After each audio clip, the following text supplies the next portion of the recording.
Fast news देख रहे सारे दर्शकों का स्वागत है। मैं हाँ सुखा खेड़ीवाला।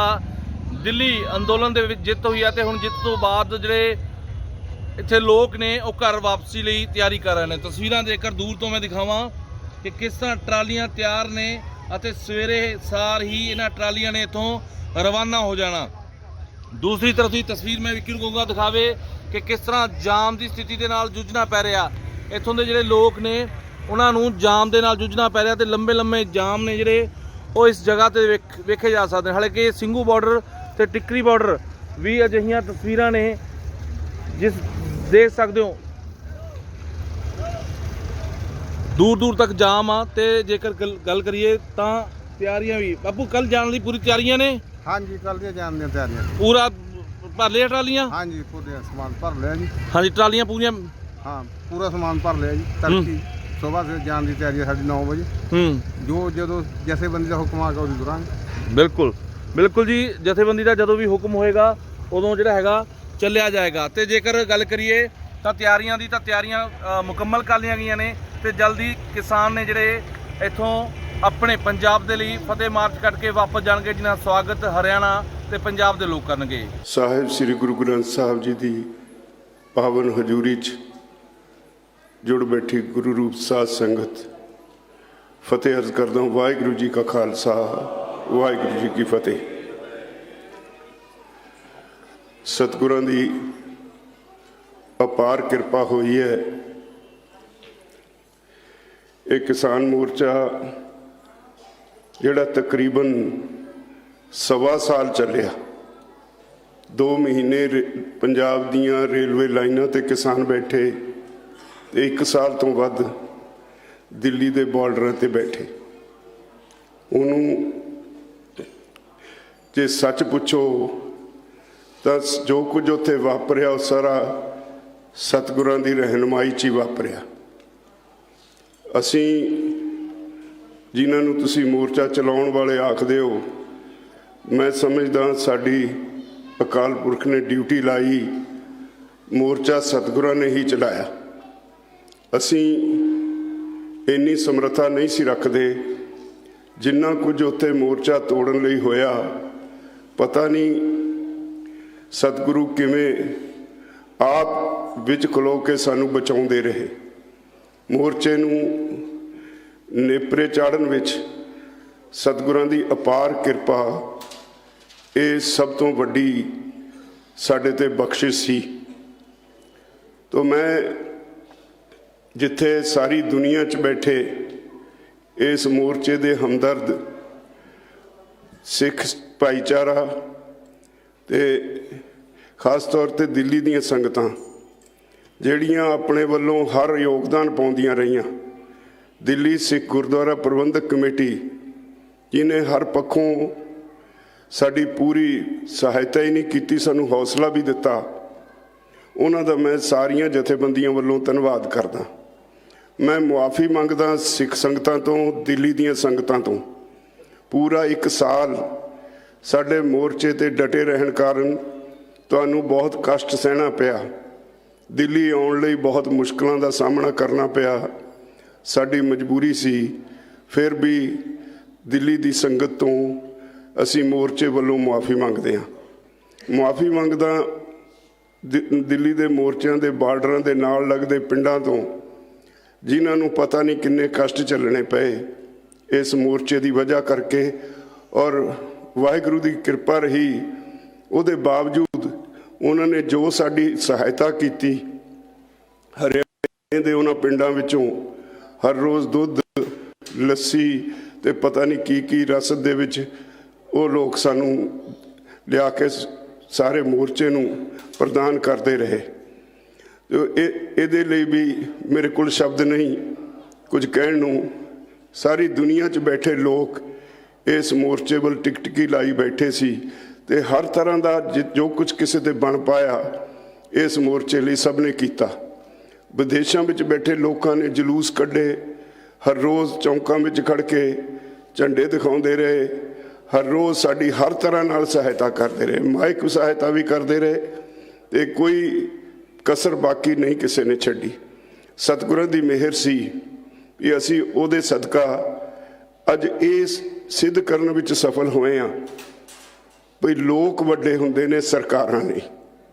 ਸਰਕਾਰਾਂ ਜਿਹੜੇ ਸਾਡੇ ਚੁਣੇ ਨੁਮਾਇੰਦੇ ਨੇ, ਜਦੋਂ ਲੋਕਾਂ ਦੇ ਮਸਲਿਆਂ ਉੱਤੇ ਅੱਖਾਂ ਮੀਚ ਲੈਣ ਜਾਂ ਠੀਕ ਢੰਗ ਨਾਲ ਉਹਦਾ ਕੋਈ ਹੱਲ ਨਾ ਲੱਭਣ ਤਾਂ ਲੋਕ ਇਕੱਠੇ ਹੋ ਕੇ ਹੱਲ ਲੱਭ ਸਕਦੇ ਹੈ। ਇਸ ਮੋਰਚੇ ਨੇ, ਸਤਿਗੁਰਾਂ ਨੇ ਇਹ ਸਿੱਧ ਕਰ ਦਿੱਤਾ ਹੈ। ਜਦੋਂ ਸੰਗਤ ਇੱਕ ਪਾਸੇ ਹੋ ਜਾਏ ਤਾਂ ਹਰ ਇੱਕ ਨੂੰ ਝੁਕਣਾ ਹੀ ਪੈਂਦਾ ਹੈ।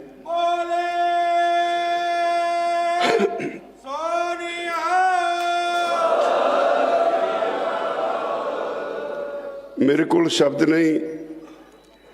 ਦਿੱਲੀ ਦੀਆਂ ਸੰਗਤਾਂ, ਸਾਰੇ ਦੇਸ਼ 'ਚ ਬੈਠੀਆਂ ਸੰਗਤਾਂ, ਵਿਦੇਸ਼ਾਂ 'ਚ ਬੈਠੀਆਂ ਸੰਗਤਾਂ ਦਾ ਧੰਨਵਾਦ ਕਰਨ ਲਈ।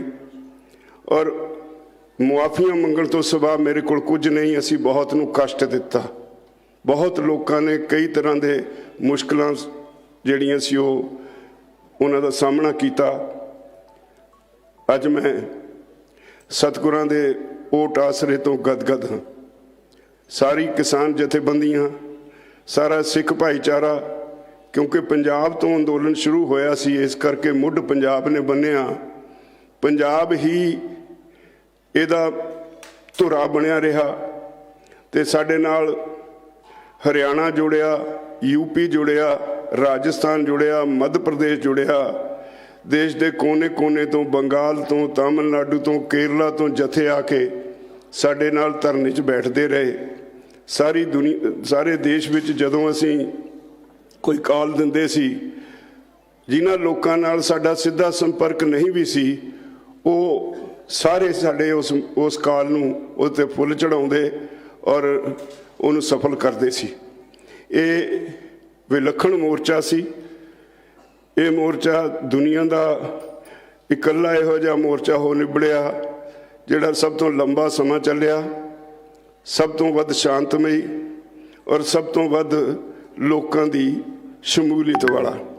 ਮੈਂ ਇੱਕ ਗੱਲ ਕਿਹਾ ਕਰਦਾ ਸਾਂ ਵੀ ਅਸੀਂ ਉਹ ਗੁਰੂ ਸਾਹਿਬਾਨ ਦੀ ਸੰਤਾਨ ਆ ਜਿਨ੍ਹਾਂ ਨੇ ਕੌਮ ਲਈ ਕੁਰਬਾਨੀਆਂ ਦਿੱਤੀਆਂ ਪਰ ਪਿੱਛੇ ਨਹੀਂ ਹਟੇ। ਸਾਡੀ ਪੰਜਾਬੀਆਂ ਦੀ ਇੱਕ ਖਾਸੀਅਤ ਹੈ, ਜਿਹੜੀ ਗੱਲ ਨੂੰ ਅਸੀਂ ਲੈ ਲਈਏ ਤਾਂ ਉਹ ਤੋਂ ਪਿੱਛੇ ਮੁੜਨਾ ਸਾਡਾ ਸੁਭਾਅ ਨਹੀਂ। ਸਤਿਗੁਰਾਂ ਦੀ ਮਿਹਰ ਰਹੀ। ਇਸ ਜਿਹੜਾ ਸਾਡੀ ਸਾਰੀ ਕੌਮ ਦਾ ਗੁਣ ਹੈ, ਉਹਨੂੰ ਅਸੀਂ ਨੇਪਰੇ ਚੜ੍ਹਾ ਸਕੇ। ਅਸੀਂ ਸਤਿਗੁਰਾਂ ਦਾ ਕੋਟਨ-ਕੋਟ ਧੰਨਵਾਦ ਕਰਦੇ ਹਾਂ। ਨਾਲ ਹੀ ਮੈਂ ਸਾਰੀ ਸੰਗਤ ਦਾ, ਫਿਰ ਦਿੱਲੀ ਦੀ ਸੰਗਤ ਦਾ, ਹਰ ਰੋਜ਼ ਜਾ ਕੇ ਸਾਨੂੰ ਕੁਝ ਨਾ ਕੁਝ ਸਮਾਨ, ਕੋਈ ਕੁਝ ਵੰਡਿਆ ਕਰਦੇ ਸਨ। ਮੇਰੇ ਕੋਲ ਸ਼ਬਦ ਨਹੀਂ ਉਹਨਾਂ ਦਾ ਧੰਨਵਾਦ ਕਰਨ ਲਈ। ਮੇਰੇ ਕੋਲ ਸ਼ਬਦ ਨਹੀਂ NRI ਵੀਰਾਂ ਦਾ ਧੰਨਵਾਦ ਕਰਨ ਲਈ। ਮੇਰੇ ਕੋਲ ਸ਼ਬਦ ਨਹੀਂ ਹਰਿਆਣਾ, ਯੂਪੀ, ਦਿੱਲੀ, ਸਾਰੇ ਦੇਸ਼ ਦੇ ਲੋਕਾਂ ਦਾ ਧੰਨਵਾਦ ਕਰਨ ਲਈ। ਫਿਰ ਇੱਕ ਵਾਰ ਸਤਿਗੁਰਾਂ ਦੇ ਚਰਨਾਂ 'ਚ ਸੀਸ ਨਿਵਾਉਂਦਾ ਹੋਇਆ ਸਾਰੇ ਸੰਯੁਕਤ ਕਿਸਾਨ ਮੋਰਚੇ ਵੱਲੋਂ ਤੁਹਾਨੂੰ ਫਤਿਹ ਬੁਲਾਉਣਾ। ਵਾਹਿਗੁਰੂ ਜੀ ਕਾ ਖਾਲਸਾ, ਵਾਹਿਗੁਰੂ जी की फतेह। एक बार फतेह बुलाएंगे। श्री वाहेगुरु जी की खालसा, वाहेगुरु जी का फतेह। आप सभी का धन्यवाद, सभी संगत का धन्यवाद, दिल्ली गुरुद्वारा प्रबंधक कमेटी का धन्यवाद। और जो ये मोर्चा फतेह हुआ है, इसमें राज्यपाल जी ने जिन जिन लोगों का योगदान इसमें रहा है वो सब बातें आपको बताई। बहुत लोगों का योगदान इसमें रहा। हम अगर किसी मोर्चे पर जाकर देखेंगे तो वहां पे गुरुद्वारों के लंगरों का योगदान रहा, बाबों का योगदान रहा।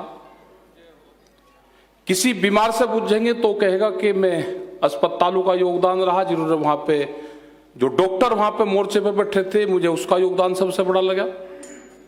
अगर हम सफाई की बात करेंगे तो उन कर्मचारियों का योगदान सबसे बड़ा लगता है। उन लोगों का योगदान सबसे बड़ा लगता है कि जो अपने गांव, घर और खेत छोड़ के, जो हमारे किसान कभी दिल्ली नहीं आए और एक दिन के लिए आए और उनको 1 साल यहां पर लगा। जब भी हम उन लोगों से देखते थे, उनके हाथ देखते थे, तो वे प्योर किसान थे जिनके हाथों में बुआइयां पटी हुई थी। हाथ मिलाते ही जो उनके हाथ छूते थे तो ये लगता था कि गांव से, खेत से लोग आए हैं। तो ये आंदोलन उनकी बदौलत चला है,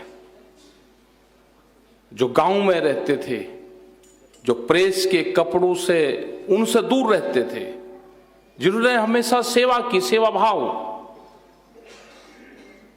यहाँ के जितने भी गुरुद्वारे हैं, क्योंकि गुरुद्वारों से संबंध बहुत पुराना संबंध हमारा रहा है। हम अगर दिल्ली की बात करें तो पिछले 35 साल से जब भी यहाँ जंतर मंतर पर धरने देते हैं तो इन गुरुद्वारों से ही हमारा संबंध है। अगर हम उससे भी पुरानी बात करें तो करीब ये बिछड़ा हुआ परिवार जो करीब 300 साल बाद में मिला, इनसे संबंध रहा है। ये बिछड़ा हुआ परिवार था। बहुत लोग पूछते हैं कि आपको इस आंदोलन से क्या मिला। जो मिला वो एहसास मिला, वो अनुभव मिला, वो बिछड़े हुए परिवार मिले जो करीब 300 से 400 साल पहले हम इकट्ठे रहते थे। किसी भाषा के बाद में हम बिछड़ते चले गए, पार्टीशन के बाद में हम बिछड़ते चले गए, और जब अंग्रेजी हुकूमत आई तो 100 साल तक इन खाप पंचायतों पर इस पर बैन रहा, उससे बिछड़ते चले गए। लेकिन बड़े टिकैत साहब हमेशा कहते थे कि जिस दिन पंजाब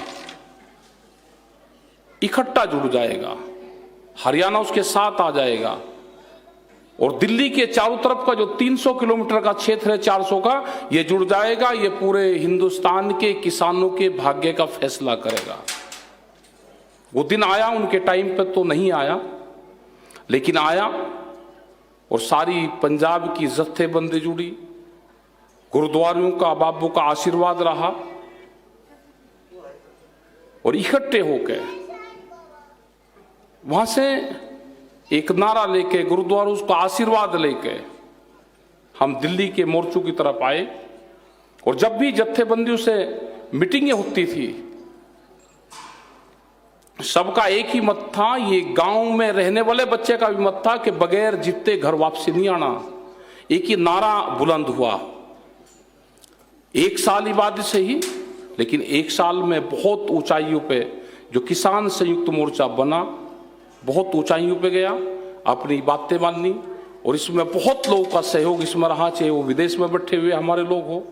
हमारे ऊपर एलिगेशन बहुत लगे, उन सबको झेला, लेकिन हम सभी लोगों ने अपने धैर्य को नहीं खोया। हमको सबको पता था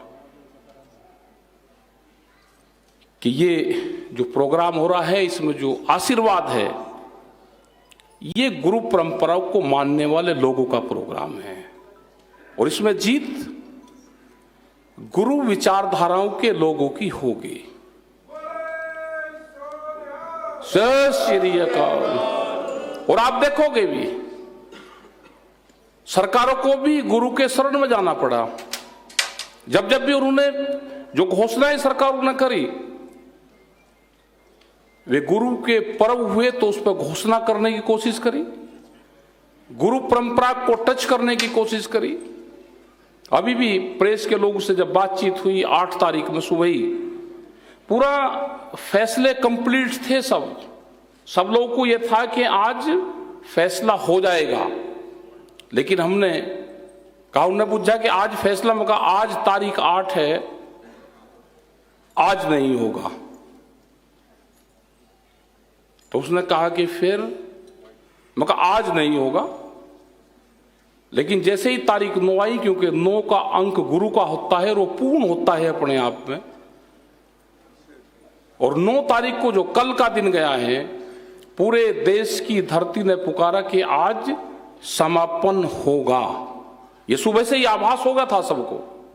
हमारी जितने जत्थेबंदी थी और गांव से भी जो आवाज थी, उन्होंने कहा कि आज पूर्ण हो गया, आज मोर्चे की फतेह होगी है, और आज सब पूर्ण काम आप लोगों का होगा। वो हुआ भी। जैसे ही वहां पे गए, सभी वहां पे लोग थे, और एक ही सुर में, एक ही धौनी में जो हमारी डिमांड थी वो सरकारों ने मानी, और जो आंदोलन संघर्ष से समाधान की तरफ जा रहा था, उसका समाधान हुआ, एक अच्छे उससे उसका समापन हुआ। मोर्चे को स्थगित करा गया, और सब लोग एक पूर्ण से आज एक दुखद घटना हुई, उसके लिए आज किसी लोगों ने कोई उत्सव और वो नहीं मनाया। उन्होंने कहा कि दरबार साहब जाएंगे, माथा टेकेंगे, यहाँ पे आज आए। और कल के बाद में जो 11 तारीख शुरू होगी, अपनी वहाँ पे अरदास करेंगे, लंगर प्रसादा लेंगे और उसके बाद में वहाँ से सब लोग अपना 11 तारीख को जाना शुरू करेंगे। तो कल की तैयारी है। हम वाहेगुरु से ये अरदास करने यहाँ पे आए कि हमें यहाँ तक पूर्ण रूप से आपको आशीर्वाद रहा। आगे हमारे जो भी जत्थेबंदी, हमारे परिवार के लोग अपने गांव तक सुरक्षित पहुँचे। ये खुशी का जो माहौल है ये ठीक उससे अपने परिवार में जाएं, अपने गांव में जाएं और इस खुशी को अपने गांव में जाके बांटने का काम करें। जिन जिन लोगों का इसमें सहयोग रहा उन सभी का धन्यवाद हम करते हैं संयुक्त मोर्चे की तरफ से। किसी को कष्ट हुआ उसके लिए क्षमा याचना हम करते हैं। बहुत लोग कष्ट हुआ होगा, 1 साल हम वहाँ पर रहे, बहुत लोगों का योगदान रहा। तो आप सभी का, प्रेस के लोगों का, डॉक्टर्स का, जो हमारे पुलिस प्रशासन के लोग हैं उनका सबका धन्यवाद है आपका। और आप सभी की तरफ से वाहेगुरु जी का खालसा, वाहेगुरु जी की फतेह। धन्यवाद। जय श्री अकाल। धन्यवाद। बहुत बहुत धन्यवाद श्री राकेश टकैत जी का, जिन्होंने पूरे संघर्ष के बारे तुहानू दस्या भी और संगतां दा धन्यवाद किया। मैं हुण बेनती करांगा सरदार अमरजीत सिंह जी पिंकी और सरदार भुपिंदर सिंह जी भुल्लर साहब, वो आके टकैत साहब का सम्मान करेंगे। बोले सोनिहाल। ਵੱਡੀ ਗਿਣਤੀ ਦੇ ਵਿੱਚ ਜਿਹੜੇ ਨੌਜਵਾਨ ਨੇ, ਜਿਹੜੇ ਲੋਕ ਨੇ, ਇਸ ਮਕਾਨ ਨੂੰ ਆਪਣੇ ਹੱਥਾਂ ਨਾਲ ਬਣਾਏ ਹੋਏ ਮਕਾਨ ਨੂੰ ਆਪ ਖੁਦ ਜਿਹੜਾ ਹੈਗਾ ਉਹ ਢਾਹ ਰਹੇ ਨੇ। ਘਰ ਵਾਪਸੀ ਹੋਏਗੀ ਤੇ ਉਸ ਹੋਰ ਹੀ ਘਰ ਵਾਪਸੀ ਨੂੰ ਲੈ ਕੇ ਕਿਤੇ ਨਾ ਕਿਤੇ ਆਪਣੇ ਹੱਥੀਂ ਬਣਾਏ ਉਸ ਮਕਾਨ ਨੂੰ ਢਾਇਆ ਜਾ ਰਿਹਾ। ਵੱਡੀ ਤਾਦਾਦ ਦੇ ਵਿੱਚ ਲੱਖਾਂ ਰੁਪਏ ਖਰਚ ਕੇ ਇਹ ਜਿਹੜਾ ਮਕਾਨ ਬਣਾਇਆ ਗਿਆ ਸੀ, ਚਰਚਾ ਦਾ ਵਿਸ਼ਾ ਬਣਿਆ ਸੀ, ਕਿਉਂਕਿ ਕਹਿ ਸਕਦੇ ਹਾਂ ਕਿ ਮਕਾਨ ਜਦ ਪਿਆ, ਪਹਿਲਾ ਮਕਾਨ ਅਜਿਹਾ ਇਸ ਸਿੰਘੂ ਬਾਰਡਰ ਦਾ ਸੀ ਜਿਸ ਮਕਾਨ ਨੂੰ ਪੱਕੇ ਤੌਰ ਤੇ ਵਧੀਆ ਇੱਕ ਘਰ ਵਾਂਗ ਬਣਾਇਆ ਗਿਆ ਸੀ, ਸਥਾਪਿਤ ਕੀਤਾ ਗਿਆ ਸੀ, ਬਣਾਇਆ ਗਿਆ ਸੀ, ਜਿਸ ਨੂੰ ਲੈ ਕੇ ਅੱਜ ਨੌਜਵਾਨ ਵੱਡੀ ਗਿਣਤੀ ਦੇ ਵਿੱਚ ਜਿਹੜੇ ਨੇ ਉਹ ਫਿਰ ਉਸੇ ਮਕਾਨ ਨੂੰ ਆਪਣੇ ਹੱਥਾਂ ਨਾਲ ਕਰ ਰਹੇ ਨੇ। ਕਿਉਂਕਿ ਇਹਨਾਂ ਨੇ ਕਿਹਾ ਸੀ ਕਿ ਚਾਹੇ ਜੋ ਮਰਜ਼ੀ ਕਾਰਵਾਈ ਹੋਵੇ ਉਹ ਕਾਰਵਾਈ ਲਈ ਤਿਆਰ ਨੇ। ਇਸ ਨੂੰ ਲੈ ਕੇ ਮਾਮਲਾ ਵੀ ਦਰਜ ਹੋਇਆ ਸੀ, ਪਰ ਇਹਨਾਂ ਨੇ ਜੋ ਕਿਹਾ ਸੀ ਕਿ ਇੱਕ ਇੱਕ ਇੱਟ ਇੱਥੋਂ ਸਾਫ਼ ਕਰਕੇ ਮਕਾਨ ਨੂੰ ਜਿਹੜਾ ਹੈਗਾ ਉਸੇ ਤਰ੍ਹਾਂ ਪਲੇਨ ਜਗ੍ਹਾ ਤੇ ਕਰਕੇ ਹੀ ਵਾਪਸ ਜਾਇਆ ਜਾਏਗਾ। ਤੇ ਅੱਜ ਉਸ ਆਪਣੀ ਕਹੀ ਗਈ ਗੱਲ ਤੇ ਪੂਰਾ ਖਰੇ ਉਤਰੇ ਨੇ। ਬਿਲਕੁਲ ਇਹ ਉਸੇ ਤਰ੍ਹਾਂ ਸੜਕ ਹਾਈਵੇ ਆ। ਦੱਸ ਦਈਏ ਕਿ ਨੈਸ਼ਨਲ ਹਾਈਵੇ ਅਥਾਰਟੀ ਵੱਲੋਂ ਕੁੰਡਲੀ ਥਾਣੇ ਦੇ ਵਿੱਚ ਮਾਮਲਾ ਦਰਜ ਵੀ ਕੀਤਾ ਗਿਆ ਸੀ ਨਜਾਇਜ਼ ਕਬਜ਼ੇ ਨੂੰ ਲੈ ਕੇ। ਤੇ ਉਸ ਨਜਾਇਜ਼ ਕਬਜ਼ੇ ਤੇ ਇੱਕ ਮਕਾਨ ਉਸਾਰਿਆ ਗਿਆ ਸੀ ਜਿਹਦੇ ਵਿੱਚ ਬਕਾਇਦਾ AC ਲੱਗੇ ਹੋਏ ਸਨ, ਬਕਾਇਦਾ ਹਰ ਇੱਕ ਚੀਜ਼ ਮੌਜੂਦ ਸੀ। ਪਰ ਅੱਜ ਜਦੋਂ ਹੀ ਘਰ ਵਾਪਸੀ ਦੇ ਲਈ ਗੱਲਬਾਤ ਹੁੰਦੀ ਆ ਤੇ ਉਹ ਗੱਲਬਾਤ ਤੋਂ ਬਾਅਦ ਫੈਸਲਾ ਹੁੰਦਾ ਆ ਘਰ ਵਾਪਸੀ ਦੀ, ਤਾਂ ਅੱਜ ਤਸਵੀਰਾਂ ਤੁਹਾਨੂੰ ਉਸ ਮਕਾਨ ਦੀਆਂ ਦਿਖਾ ਰਹੇ ਹਾਂ ਜੋ ਮਕਾਨ ਨੂੰ ਬਣਾਉਣ ਲਈ ਕਾਫੀ ਲੰਮਾ ਸਮਾਂ ਲੱਗਿਆ ਸੀ। ਲੱਖਾਂ ਰੁਪਇਆ ਖਰਚ ਕੀਤਾ ਸੀ, ਇੱਟਾਂ ਲੈ ਕੇ ਆਂਦੀਆਂ ਗਈਆਂ ਸਨ, ਸੀਮੈਂਟ ਲਿਆ ਗਿਆ ਸੀ ਤੇ ਅੱਜ ਉਹੀ ਜਿਹੜਾ ਹੈਗਾ ਆਪਣੇ ਹੱਥਾਂ ਦੇ ਨਾਲ ਕੀਤਾ ਜਾ ਰਿਹਾ। ਤੇ ਬਿਲਕੁਲ ਤਸਵੀਰਾਂ ਤੁਸੀਂ ਲਾਈਵ ਦੇਖ ਰਹੇ ਹੋ ਕਿ ਕਿਸ ਤਰ੍ਹਾਂ ਸਿੰਘੂ ਬਾਰਡਰ ਤੇ ਉਸ ਬਣੇ ਹੋਏ ਘਰ ਨੂੰ ਲੈ ਕੇ ਅੱਜ ਉਸੇ ਘਰ ਨੂੰ ਜਿਹੜਾ ਹੈਗਾ ਉਸੇ ਸਥਿਤੀ ਦੇ ਵਿੱਚ ਲੈ ਕੇ ਆਂਦਾ ਜਾ ਰਿਹਾ ਆ। ਤਸਵੀਰਾਂ 'ਚ ਸਾਫ਼ ਦੇਖਦੇ ਹੋ ਕਿ ਵੱਡੀ ਤਾਦਾਦ ਦੇ ਵਿੱਚ, ਵੱਡੀ ਗਿਣਤੀ ਦੇ ਵਿੱਚ ਨੌਜਵਾਨ ਲੱਗੇ ਹੋਏ ਨੇ ਅਤੇ ਜੇਕਰ ਗੱਲ ਕਰੀਏ ਤਾਂ ਇਸ ਮਕਾਨ ਨੂੰ ਉਸੇ ਹਾਲਤ ਦੇ ਵਿੱਚ, ਇਸ ਸੜਕ ਨੂੰ ਉਸੇ ਹਾਲਤ ਦੇ ਵਿੱਚ ਲਿਆਂਦਾ ਜਾਏਗਾ। ਗੱਲਬਾਤ ਦੀ ਕੋਸ਼ਿਸ਼ ਜਿਹੜੀ ਹੈਗੀ ਆ ਕਰ ਲੈਂਦੇ ਆ, ਕਿਉਂਕਿ ਨੌਜਵਾਨ ਵੀ ਨੇ ਇੱਥੇ ਕਿ ਆਖਿਰਕਾਰ ਕੀ ਦੇਖਦੇ ਨੇ ਇਸ ਹੱਥੀਂ ਬਣਾਏ ਗਏ ਮਕਾਨ ਨੂੰ ਲੈ ਕੇ। ਇਸ ਮਕਾਨ ਨੂੰ ਲੈ ਕੇ ਨੌਜਵਾਨ ਵੀ ਨੇ ਸਾਡੇ ਨਾਲ।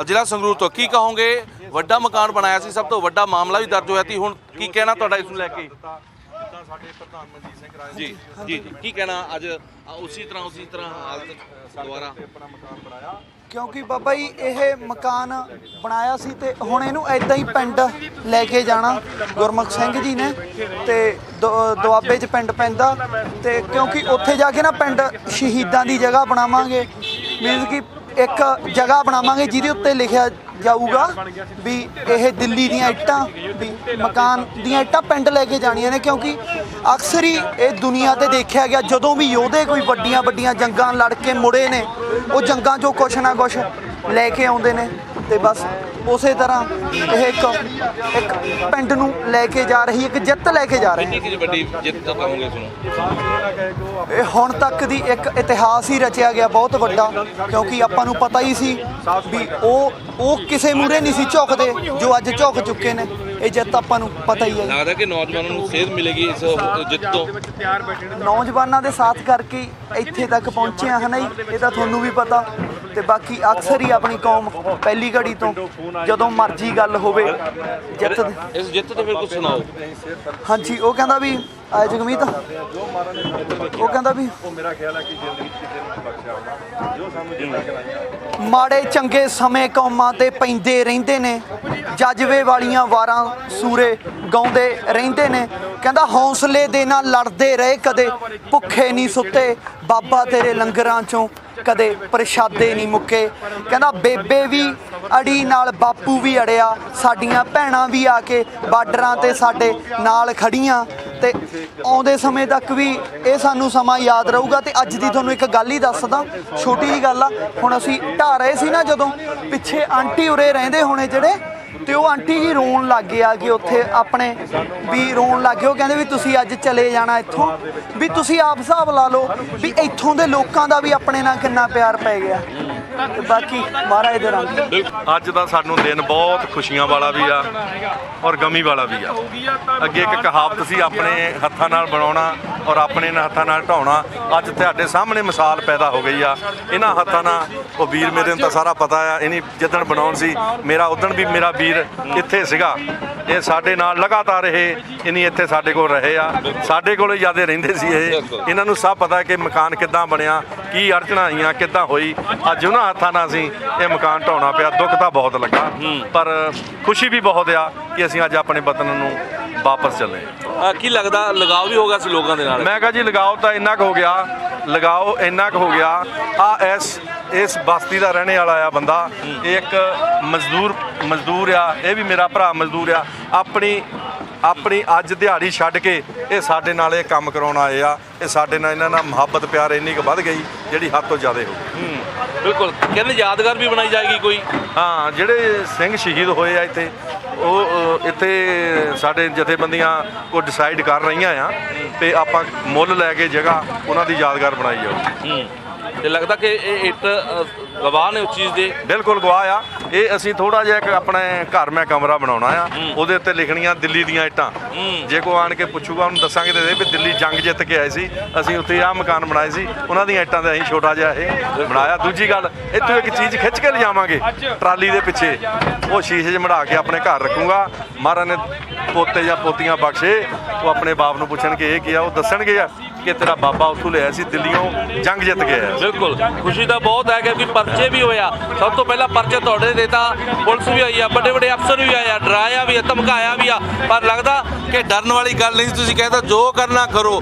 ਇਹ ਘਰ ਤਾਂ ਬਣ ਕੇ ਹਾਲਾਂਕਿ ਇੱਟਾਂ ਵੀ ਕਾਫੀ ਸਮਾਂ ਟਰਾਲੀ ਦੇ ਵਿੱਚ ਹੀ ਪਈਆਂ ਰਹੀਆਂ ਇਸ ਵੀਰ ਨੂੰ ਸਭ ਪਤਾ ਆ ਇੱਥੇ ਇੱਕ ਚੀਜ਼ ਦਾ ਮੇਰੇ ਵੀਰ ਨੂੰ ਪਤਾ ਆ ਇੱਥੇ ਸਾਡੇ ਨਾਲ ਪ੍ਰਸ਼ਾਸਨ ਨੇ ਕੀ ਕੀਤਾ ਉਹਨਾਂ ਦੀ ਲੈਂਗੁਏਜ ਕੀ ਸੀ ਉਹਨਾਂ ਨੂੰ ਅਸੀਂ ਜਵਾਬ ਫਿਰ ਕਿਹੜੇ ਢੰਗ ਨਾਲ ਦਿੱਤਾ ਅਸੀਂ ਕਿਹਾ ਸਾਡੇ ਖੱਲ 'ਚ ਡਰ ਹੈ ਨਹੀਂਗਾ ਤੁਸੀਂ ਸਾਨੂੰ ਡਰਾਉਣਾ ਚਾਹੁੰਦੇ ਆ ਇਹ ਸਵਾਲ ਹੀ ਨਹੀਂ ਪੈਦਾ ਹੁੰਦਾ ਇਹ ਵੀ ਜੋਦਾ ਸਾਡੇ ਨਾਲ ਹੀ ਸੀ ਚਲੋ ਇਹਦੀ ਡਿਊਟੀ ਬਣਦੀ ਆ ਪਰ ਇਹਨਾਂ ਆਪਣੀ ਡਿਊਟੀ ਬਹੁਤ 120% ਸਾਡੇ ਨਾਲ ਨਿਭਾਈ ਜੋ ਸਾਡਾ ਮਨ ਦੀ ਭਾਵਨਾ ਸੀ ਉਹ ਲੋਕਾਂ ਤੱਕ ਪਹੁੰਚਾਈ ਇਸ ਵੀਰ ਦਾ ਅਸੀਂ ਬਹੁਤ ਬਹੁਤ ਧੰਨਵਾਦ ਕਰਦੇ ਹਾਂ ਬਿਲਕੁਲ ਜੀ ਦੱਸ ਦਈਏ ਕਿ ਕਾਫੀ ਵੱਡਾ ਹੌਸਲਾ ਤੇ ਇਹਨਾਂ ਦਾ ਜਿਗਰਾ ਰਿਹਾ ਕਿਉਂਕਿ ਲੱਖਾਂ ਰੁਪਇਆ ਖਰਚ ਕੇ ਇੱਥੇ ਘਰ ਬਣਾਇਆ ਸੀ ਪਰ ਇਸ ਘਰ ਨੂੰ ਚਿੱਤਰ ਬਿੱਤਰ ਕਰਨ ਲਈ ਖਿੰਡਾਉਣ ਦੇ ਲਈ ਪ੍ਰਸ਼ਾਸਨ ਨੇ ਪੁਲਿਸ ਪ੍ਰਸ਼ਾਸਨ ਨੇ ਪੂਰਾ ਜ਼ੋਰ ਲਗਾਇਆ ਸੀ ਪਰ ਇਹਨਾਂ ਨੇ ਰਸਤੇ ਮਸ ਨਹੀਂ ਕੀਤੀ ਇਹਨਾਂ ਕਿਹਾ ਪਰਚੇ ਦੇ ਦਿਓ ਜੇਲ੍ਹ 'ਚ ਪਾ ਦਿਓ ਜੋ ਮਰਜ਼ੀ ਕਰੋ ਪਰ ਇਹ ਘਰ ਤਾਂ ਬਣ ਕੇ ਰਹੇਗਾ ਜੀ ਇਸ ਵੀਰ ਦੀ ਮੈਂ ਪ੍ਰਸ਼ੰਸਾ ਇਹਦੇ ਮੂੰਹ ਤੇ ਕਰਦਾ ਆ ਪਰ ਇਦਾਂ ਦੇ ਜਿਹੜੇ ਬੰਦਿਆਂ ਦੇ ਉਂਗਲੀ ਕਰਦਾ ਕੋਈ ਬੰਦਾ, ਟਿੱਪਣੀ ਕਰਦਾ,